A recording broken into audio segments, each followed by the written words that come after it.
Memory management in Python. It's a very common question asked in interviews. So let's understand it with an example. Suppose we create a file numbers.py and write a script in it. We save this file. The file is saved to disk. At this point, nothing special has happened related to Python's memory management. The real action starts when we actually run this file.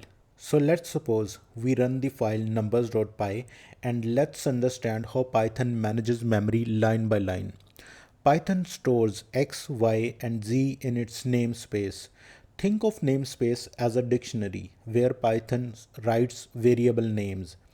The values like 10 and 5 are stored in Python's private heap.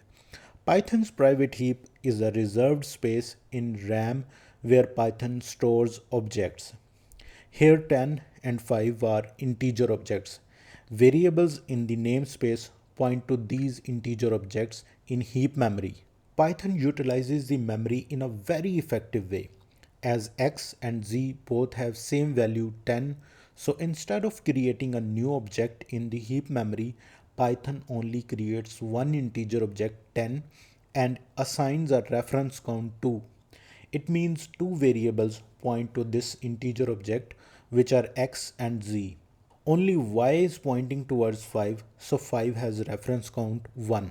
When Python executes sum function definition part, it creates a sum variable in the namespace and creates a sum function object in heap memory. The name sum in namespace points to this function object.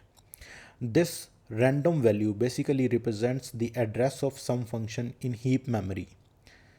In the same way, result is stored in namespace while the return value of some function, which is 25 in this case, is stored in heap memory.